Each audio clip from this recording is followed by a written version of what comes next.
What's up, guys? In today's episode, I rip apart Metallica's new album, 72 Seasons. Stay tuned.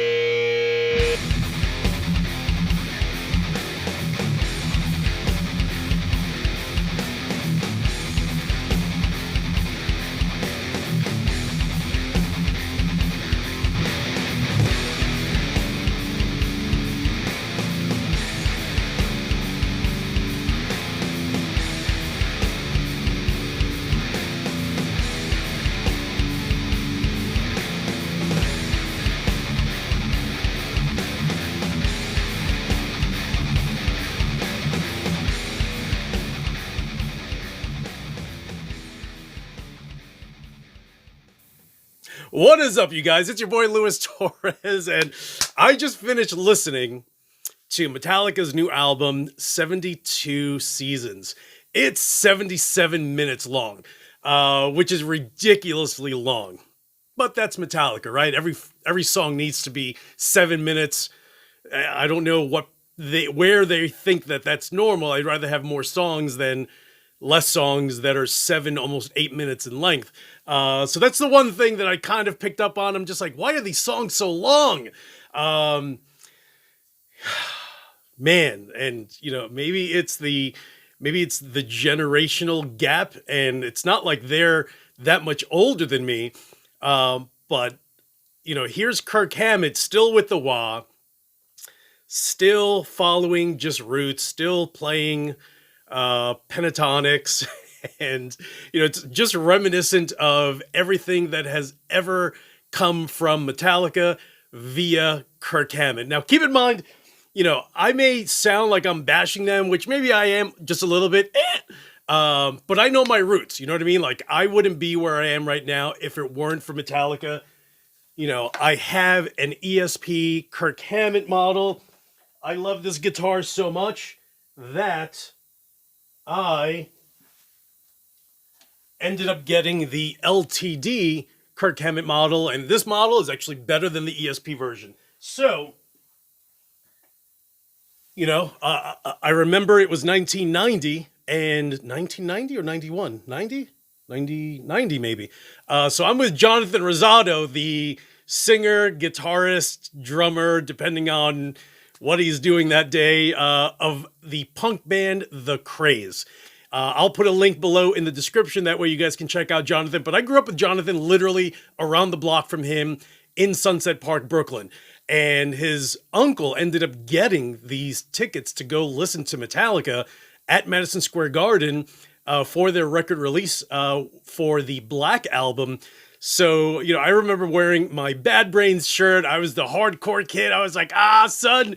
And we ended up having great seats for the time, him and I are there, and we were shocked at how many songs we both kind of felt were very ballad sounding, right? And that's kind of, for me, the downturn of Metallica, but it's also the point in time for Metallica when they were larger than life. All of a sudden they picked up millions of new followers, new fans. That's kind of when they became mega millionaires, and good for them. I think that's awesome. Again, a lot of us wouldn't be here if it weren't for the fact that bands like Metallica were there at the beginning. So, again, cannot stress, have always loved Metallica. The Black Album was when I kind of separated and just went different avenues. Pantera, all these other bands that kind of started to shine at that time.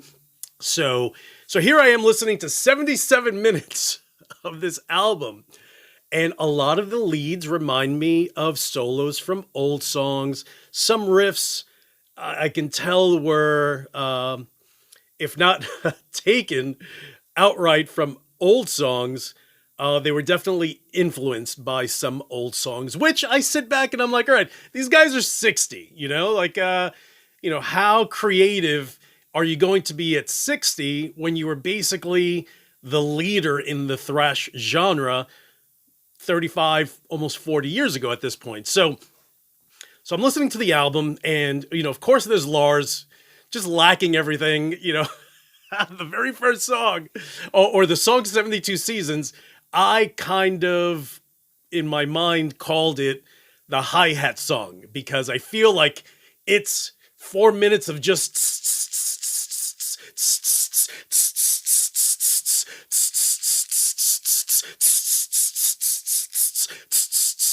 like I'm just like, bro, like throw a fill in there, do something. But Lars is Lars, and that's his ego, and he's just like, oh, dude, well, you don't make millions of dollars like I do, man. That's shut up, Lars. So I feel like from the drum side that there could be so much more that comes out of it.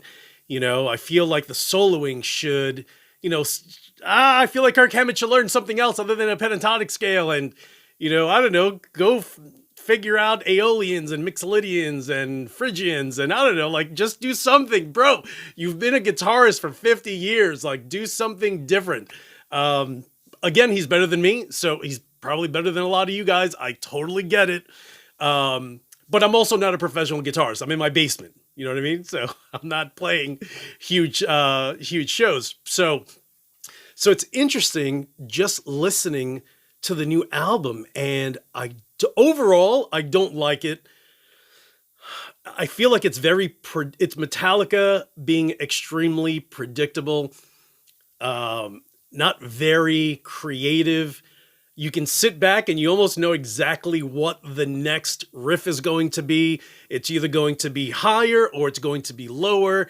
Again, very predictable, very Metallica over the last 33 years since the Black Album in 1990.